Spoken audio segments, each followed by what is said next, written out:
Fry. Um, while I sit here, they run a couple of tests, and so they've stepped out to run the test. They told me I've got about 15 minutes, and so I thought it might be a good opportunity just to jump back on with you guys and finish up what we were talking about. What we were talking about is the vaporous nature of life.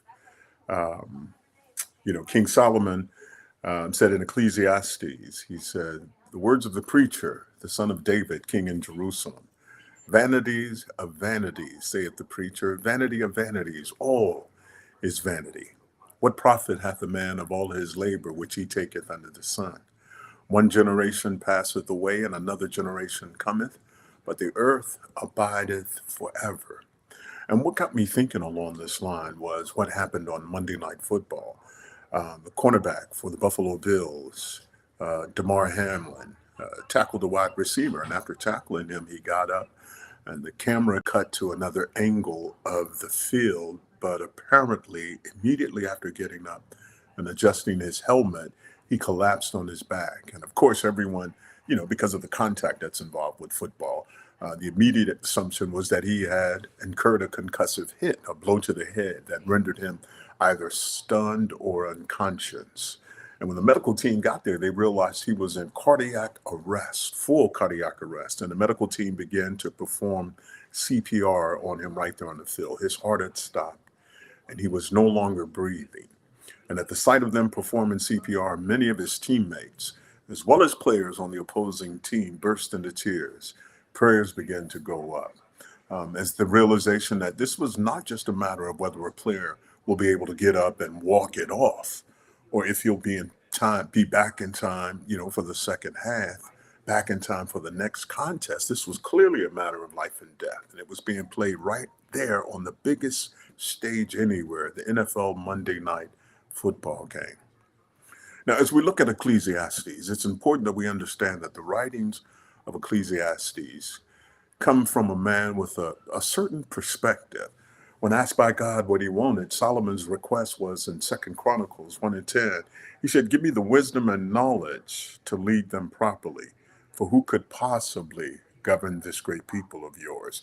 The word he used in the King James Version is he asked for an understanding heart that he may discern between good and bad. And given the opportunity to ask for anything, he simply asked for the tools to make good decisions when called upon by the people God had chosen to have him lead. And God's response was completely epic. It said, and the speech pleased the Lord that Solomon had asked this thing. And God said unto him, because thou hast asked this thing, and has not asked for thyself long life, neither has asked riches for thyself, nor has asked the life of thine enemies, but has asked for thyself understanding to discern judgment.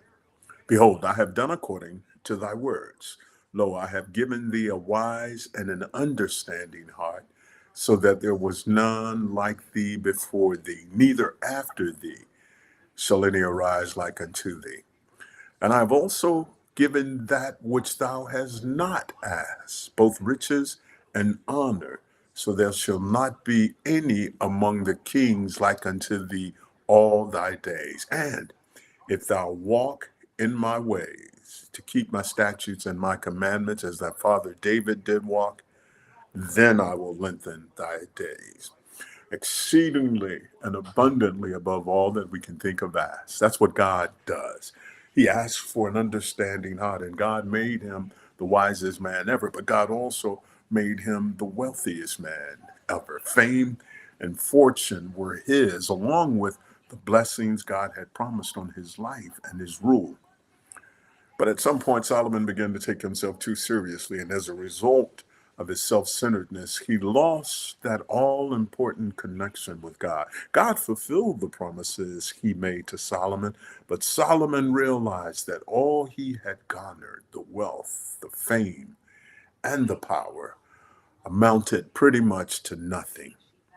In the second chapter of Ecclesiastes, it says smoke, nothing but smoke. That's what the quester says. There's Nothing to anything. It's all smoke. What's there to show for a lifetime of work, a lifetime of working your fingers to the bone? One generation goes its way, the next one arrives, but nothing changes.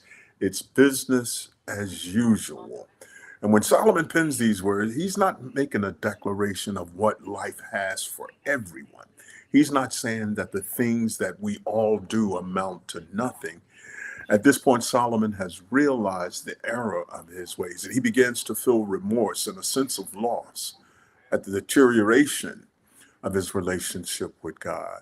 He said, I, the preacher, was king over Israel and Jerusalem, and I gave my heart to seek and search out by wisdom concerning all things that are done under heaven. And this sore travail hath God given to the sons of man to be exercised therewith. I have seen all the works that are done under the sun, and behold, all is vanity and vexation of spirit. All these declarations about life from Solomon are rooted in the nature of his existing relationship with God. Damar Hamlin, the young man who is now in a hospital bed, intubated, and fighting for his life, rather, was from Pittsburgh. And among the many things he did for the city of Pittsburgh, one of them was a toy drive. In his fundraising efforts, he went online and he sought donations for his toy drive. And his goal was $2,500 just to help some kids who had been affected by the pandemic. And as of this morning, the fundraising has surpassed the $2,500 goal he set. It has topped $6 million. From a percentage increase, listen to that. This is an increase of 239,000%. 239,000%. We would be happy with a 2.3% raise. We would be happy with a 2.3% interest rate, but a 239,000% increase. God is able to do exceedingly above all that we can think of ask. Now, the important thing to remember is that the complete message of Ecclesiastes lies not in Solomon's lamenting how much he had wasted a portion of his life, but it lies in the message that Ecclesiastes brings to us. And that message is no matter how difficult things may be, because of the curse that exists upon mankind in this fallen world, there is purpose and there is grace for all. There is an enduring hope and a satisfying life as we walk with God. Remember that, walk with God. Life is but a vapor. Tomorrow is not promised to any of us. We're here today, we're gone tomorrow, here today, gone today. Those colloquialisms are well known to all of us. It's a real representation of what life, physical life, is like. Tomorrow is not promised physically. Physically, I can be here today and then gone tomorrow. And in the midst of all of the apparent angst and turmoil, Solomon does take time to leave us with words of encouragement. He says that it's okay to enjoy life, to eat, to drink, and to enjoy the life that has been given to us, to reap the benefits of our work. But life is not to be centered on the joy that we can find in life. That enjoyment of life has to be tempered with the fear of God. And to fear God means we stand in awe of him and we depend on him, not on ourselves. We recognize in fearing God that we are human and infinite, whereas he is divine and infinite. We're finite, rather. Whereas he is divine and infinite. You can enjoy life, yes, but that enjoyment of life has to be tempered by a fear for the Lord. Yes, life's but a vapor. Tomorrow is not promised to us. Yes, we are here today and then we are gone tomorrow. But that recognition should not fill us with a sense of dread. For God desires that we enjoy the life that has been provided. Solomon, even here, says, with the wisdom afforded to him, The wise man dies in the same manner as the foolish man. But he goes on to say there is nothing better for a man that he should eat and drink, and that he should make his soul enjoy good in his labor. This also I saw, that it was from the hand of God. I ask that you would continue to keep that young man, Damar Hamlin, his family, his colleagues, his teammates, all that have been affected by what transpired. I pray that God would provide him with a complete and total healing. And I hope that you, as you look on your life, even right now, that you would not just view your life as a vapor. Yeah, life is but a vapor. But we have an opportunity to have an impact on those around us with the vaporous nature of our lives. We're here today, we're gone tomorrow, yes. But with the time that has been allotted to us, it is okay for us to enjoy the good things God has provided us, to enjoy the labor of our hands, as long as we do it all with the appropriate fear and awe and understanding of God. As this new year gets underway, I purpose, I'm not making a resolution, but I purpose to do a couple of things. One of those things is to, believe it or not, I have not read the Bible in its entirety. I believe in my 20 years of preaching, I have probably looked at every verse, read every verse within the Bible, and in every book of the Bible. I was just reading Philemon. Yeah, Philemon just the other day. Jude. Shortest chapters of the Bible, the shortest books of the Bible. But I have never completed a plan in which I sat down and read the Bible from Genesis on through to Revelation. And so this year, I'm purposing to do that. And I might not get it done this year. It may take me 2 years. It may take me 3 years. But my goal is to accomplish that. And if that's a goal you've ever had, you can join me on this journey. You don't have to go at the speed that I go. You can't go faster than I go, though. But if you wish to go slower, I'm sending out emails on Monday, Wednesday, and Friday. Included in those emails are the written scriptures for the day, but there's also an audio file, some audio files of those scriptures. And so you can start your reading at home, and then as you head to work, you can play the audio files for yourself and take a listen to them.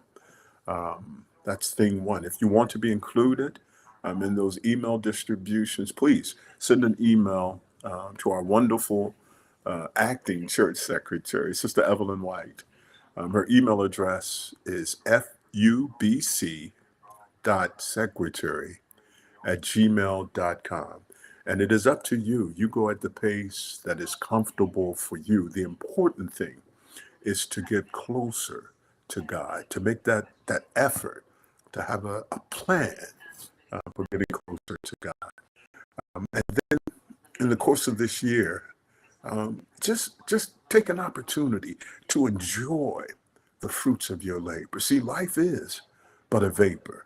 I mean, what that means is that we should not scurry to and fro, making plans for next week, scurry to and fro, making plans for the following week. But we should center our efforts around fulfilling the most important plan there is. And that plan is to walk a life, to walk in our journey as we keep God as the center of our joy. I expect that they'll be back soon, so I'm going to sign off now. I appreciate you taking the time to check back in, and I pray that all is well and that you'll do good. Sister Evelyn White. Amen. Vanity is running amok unchecked and boldly brazen in that chamber. Absolutely, it is. As a matter of fact, when I finish this, I'm going to jump on the news feed and see what the latest rigmarole is from the U.S. House of Representatives. But you guys take care. Do the best you can. to enjoy the life that has been given to us. And as Solomon said in all of his wisdom, he said, life is but a vapor. Life is but a vapor. But we should have the opportunity to enjoy the things that our hands have provided for us to eat, to drink, and to celebrate what God has done in our lives. You guys take care of yourself. We'll talk soon. God bless. And may heaven smile upon you.